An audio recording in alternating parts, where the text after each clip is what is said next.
Hi, it's Eva, and this is the Wonder Toddlers podcast for parents and early years teachers. And today we are going to talk about biting. So, there is a mom who is worrying about her daughter. She is 21 months old, and she is attending a nursery full time, and she is a biter. Sometimes there are weeks when she doesn't bite, and sometimes there are days when she bites two kids for no reason. Her mom is worrying about her behavior, obviously, and also she feels ashamed of this, and she asks how she could stop this and what she can do at home.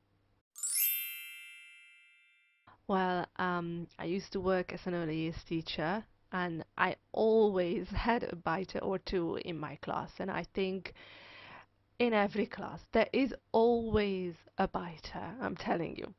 And there is nothing to worry about it too much and or to be ashamed of, especially biting is pretty normal at this age. We have to understand it and we have to just accept it that this can happen. This is very unpleasant, but this phase usually stops when they develop and improve their language and communication skills along with their problem solving skills, sometimes around the age of 3 and 4. And it might seem like there are no reasons for children to bite, but there is always a reason. And I just say some examples. Getting attention, acting in self-defense, exploring cause and effect.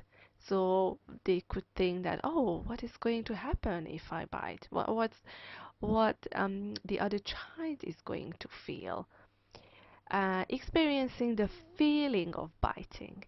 So it's a very exciting feeling. It's a very strong feeling.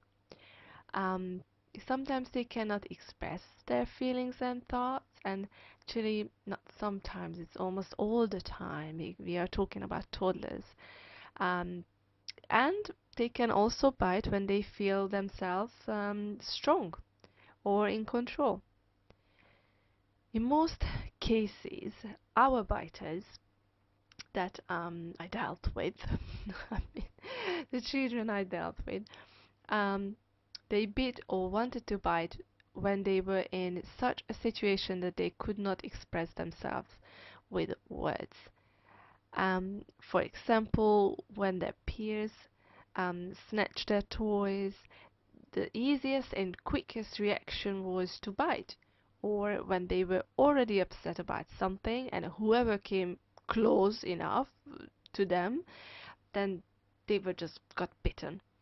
And how did we teachers deal with this?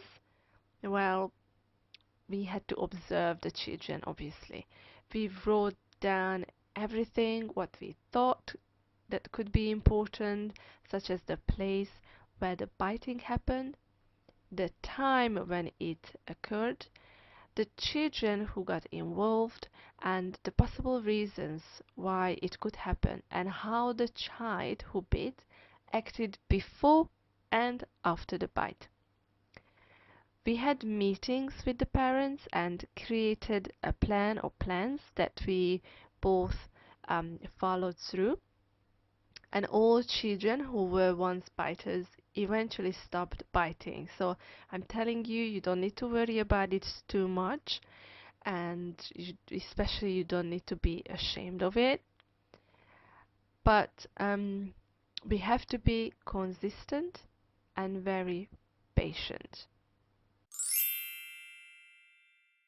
I got 8 tips for you that I can give you right now, and these tips work for me, work for my colleagues, and these work for the parents as well. First of all, you have to be consistent. So, for example, if one day you see a child or your child in a situation that he wants to bite, what do? You go there, you explain why it is not a good behavior and what he should do instead. and you have to do it every time, every day, every time that when you see your child in this situation, you have to go there, you have to explain all over again. The second tip I can give you is help your child to improve her communication skills and offer acceptable ways to express herself. What do I mean by this?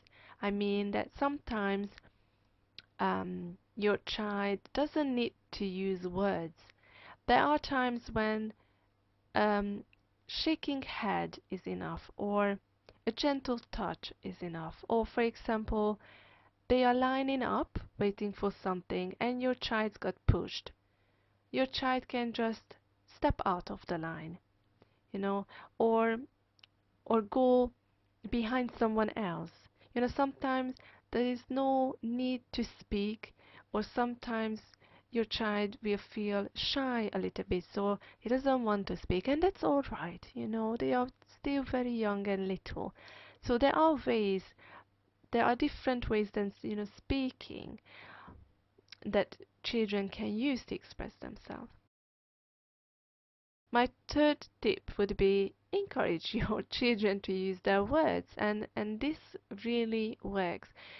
You have to repeat yourself. I know, you have to tell your children every time, but at the end it will work, believe me. You just have to say, use your words instead of your hands. Use your words instead of your teeth. My fourth tip would be to support your child's positive behavior choices by acknowledging those. For example, you can say to your daughter when she does something good, like, "Well done! You wanted to play with the trains, so you used your words to ask your friend to give them to you." And why is it important? Acknowledging these actions. It's kind of like being consistent. So if you acknowledging this and you do it consistently, especially when you do it consistently, it will sink in, and your child will recognize these patterns, and your child will do the right thing next time. My fifth tip for you would be try to prevent future bitings by staying close. Not so close, not at their feet. You don't need to be there at their feet, but stay close enough to see what's happening and step in time, um, to prevent the biting, and remind your child that biting is not a good choice and what she could do instead. The sixth tip would be, if your child bites, be firm and explain her using short sentences what happened, and that the person she bit is in pain. It's very important. So offer her choices what she can do now and next. For example, you bit Amy. Amy doesn't like it. She is crying because it hurts. How can we make Amy feel better? You can say, you can ask your child to say sorry, but to be honest, I really like offering children more choices, like you can give her a cuddle, or you can bring her an ice pack, you can put your hand there, you can, I don't know, give a kiss, plus say sorry.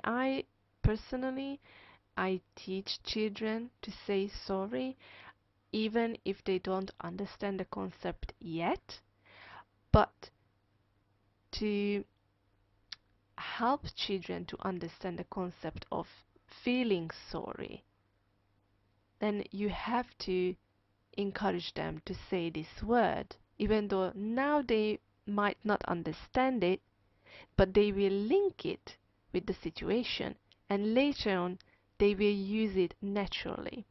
Yes. Obviously, you don't force your child to say it. You don't force your child to help the other child in any ways.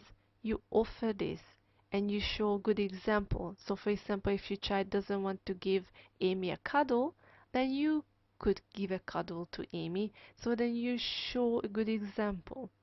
My seventh tip would be imaginative play, role play. Children at this age, they love this kind of thing, and children learn so much from this kind of play. Um, for example, children could pretend that they are wet and they help animals. They can pretend to be doctors and they can help dollies. This kind of play supports children's emotional development and improves their social skills. And they will have a better understanding um, how others can feel when they are hurt and what we could do to comfort them. My eighth and final tip would be reading books. Read books about biting, read books about positive behavior choices, relationships, friendships, family. There are lots of books about this topic, and children will like it. And I truly believe that your children will pass this phase. And if I'm sure that you try your best. And if you try your best and you want the best for your children, I am sure that you will do the right thing. Keep doing that. Ask your children's teachers' opinions, suggestions, and work together. And just be consistent and patient. Thank you so much for listening. I hope it was useful. And I quickly want to mention that I have a free ebook and video about listening, how to get your toddler to listen immediately, that you can download for free. I will put the link down below. And if you have a question about biting or you have a story to share, please feel free to contact me and I might answer